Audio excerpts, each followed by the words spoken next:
नमस्कार, मैं सचिन कौशिक, आप देख रहे हैं। सोनीपत के अंदर आज बीजेपी के द्वारा नामांकन किया गया, जिसमें राजीव जैन ने आज अपना नामांकन किया। साथ में मोहनलाल बड़ोली और गन्नौर विधायक देवेंद्र कादियान भी मौजूद रहे, जिन्होंने आज अपना नामांकन किया। उसके बाद जो मोहनलाल बड़ोली है और राजीव जैन का क्या कुछ कहना, आपको सुना देते हैं। फ्रेम बना ले यार। धन्यवाद करता हूँ। देव राम में या संजीव वायर टूट गई है। प्रदेश अध्यक्ष मोहनलाल बड़ोली जी, विधायक डीपी मैदान जी, भारतीय जनता पार्टी के वरिष्ठ नेता ललित बत्रा जी, हमारे कन्नौर से विधायक जो है देवेंद्र कादियान जी, हमारे विजेंद्र मलिक जी जो महाना के और जिला अध्यक्ष हैं, और तमाम कार्यकर्ताओं के साथ जो है आज बहुत से नामांकन दाखिल किया गया है। और नामांकन के दौरान जो है शहर की जनता ने जिस तरह से आशीर्वाद दिया है, फूलों की वर्षा से स्वागत किया है, दुकानदारों ने दुकानों से बाहर निकल कर जो है आशीर्वाद दिया है, मुझे पूर्ण विश्वास है कि जिस तरह से पिछले चुनाव में जनता ने एक तरफा जीत जो है कमल का फूल खिलाने का काम किया था, इस बार भी जनता 9 महीने के कार्यकाल को देखते हुए जिस तरह से 24 घंटे जो है शहर की जनता की समस्याओं के समाधान के लिए काम किया है, वो बहुत ज़्यादा मतों से कमल का फूल जो है इस बार सोनीपत नगर निगम में अवश्य खिलेगा और हमारे 22 के 22 जो है पार्षद जीतकर जो है जाएंगे। कांग्रेस तो ये कह रही है कि पहला मेयर हमारा था, छोटी सरकार हमारी थी, और बीजेपी नहीं, अब की बार हमें छोटी सरकार बनाएंगे।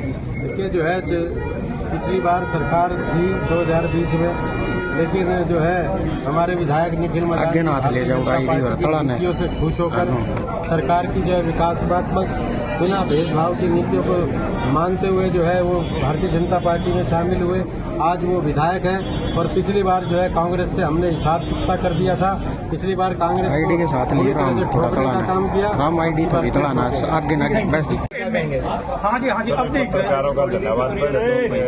आज भारतीय जनता पार्टी के जो सोनीपत के निकाय चुनाव में मेयर पद के प्रत्याशी भाई राजीव जैन जी ने आज नॉमिनेशन किया है और तमाम भारतीय जनता पार्टी के कार्यकर्ताओं का आशीर्वाद लेके आज हवन यज्ञ करके और पूरे बाजार के अंदर भव्य स्वागत मार्केटों के अंदर हुआ है। अलग अलग मार्केटों ने भव्य स्वागत किया है और जिस प्रकार का उत्साह, जोश और जो वातावरण देखने को मिला है, एक तरफा वातावरण आज भारतीय जनता पार्टी का इस निकाय चुनाव 2026 में भाई राजीव जैन के जैसे ही उम्मीदवार का चयन की प्रक्रिया हुई, उसके बाद अलग ही जोश सोनीपत में देखने को मिला है। और मैं पूरे विश्वास से कह सकता हूं कि सोनीपत का सभी वार्डों का चुनाव और मेयर का चुनाव भारतीय जनता पार्टी बड़े बहुमत के साथ, जहां पहले भी भारतीय जनता पार्टी के मेयर के रूप में राजीव जैन जी रहे और आज दूसरी बार फिर से इस 2026 के चुनाव में 10 मई को कमल के फूलों पर दबाकर भाई राजीव जैन जी को चुनने का काम सोनीपत की जनता करेगी। अध्यक्ष जी, कल पूरे दिन एक प्रकरण रहा सोनीपत में। कांग्रेस के जो उम्मीदवार थे उन्होंने उनकी तरफ से सूचना रही कि वो चुनाव छोड़ सकते हैं, और फिर शाम होते होते उन्होंने प्रेस कॉन्फ्रेंस की और कहा कि ये अफवाह जो है विपक्ष की तरफ से फैलाई जा रही है। वो तो उनके जो कांग्रेस के प्रदेश अध्यक्ष थे उनसे मिलने जो है अम्बाला गए थे। इस प्रकरण को कैसे देखते हैं? अब ये उनकी पार्टी का काम है और ये चुनाव का समय, हम तो उनको बधाई दे रहे हैं कि इस प्रकार के प्रकरण उनके चलते रहे 10 मई तक भी ऐसे ही चलते रहे, कोई दिक्कत नहीं है। पता नहीं कितनी बार वो बैठेंगे, कितनी बार उठेंगे, ये तो कांग्रेस का कल्चर है, उनका संस्कार है। और वो क्यों गए, इसलिए गए, ये सारी तो उन्हें ही बतानी है। इस पर कोई राजनीति करने का हमें जरूरत नहीं है। हर पार्टी अपने उम्मीदवारों के चयन की प्रक्रिया को पूरा करती है, उनके तरीके अलग अलग होते हैं। कांग्रेस का हो सकता है ऐसा ही तरीका हो, एक बार बैठा दे, एक बार उठा दे। चुनाव के दौरान बिल्कुल लेकर राहुल गांधी आ सकते हैं हरियाणा में, वो सद्भाव यात्रा में आएंगे, सम्मिलित होकर बातें चल रही हैं। उनका स्वागत भी करेंगे और वो जलेबी की याद हरियाणा को भी, हर पूरे देश को है ना। वो जलेबी की फैक्ट्री का उद्घाटन करने आ सकते हैं। अध्यक्ष जी, महिला आरक्षण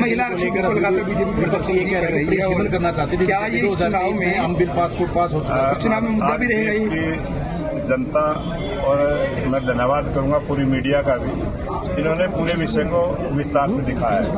जो बहस हुई है वो भी लोगों ने देखी है।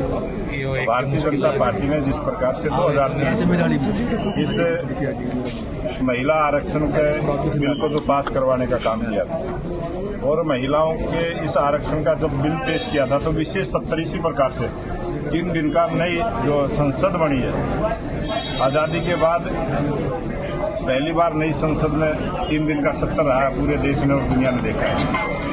और नारी शक्ति वंदन अधिनियम 2023 जो पास किया था उसमें लिखा था कि ये 33% का आरक्षण 2029 में जब चुनाव होंगे लोकसभा और विधानसभा उसमें बहनों को ये अधिकार मिलेगा। और उसी की प्रक्रिया को पूरा करने के लिए क्योंकि 1976 के अंदर कांग्रेस के शासन में ही प्रस्ताव पास हुआ था, कानून बना था कि 50 वर्षों के बाद 2026 में देश में परिसीमन होगा और पूरे देश में होगा। वो भी परिसीमन की भी प्रक्रिया 2026 में होनी है। और जब सीटें नहीं बढ़ेंगी, जब तक यही नहीं पता सीटें कितनी हैं, तब तक उस आरक्षण को कैसे दे पाएंगे। ये कानूनी अड़चन थी, उसको दूर करने के लिए देश के प्रधानमंत्री नरेंद्र मोदी जी ने एक सबकी सहमति से ये प्रयास किया कि ये बिल पास हो, महिलाओं को वो सम्मान मिले, अधिकार मिले और महिलाएं सशक्त हों। लेकिन कांग्रेस पार्टी के लोगों ने और समाजवादी पार्टी के लोगों ने, टीएमसी ने जिस प्रकार से विरोधी दलों ने इस बिल को गिराने का काम किया है, ये देश की जो आधी आबादी है, देश की महिलाओं की नजरों से ये सभी दल गिरे हैं। और जब चुनाव होगा, जहाँ भी चुनाव होगा, उसका परिणाम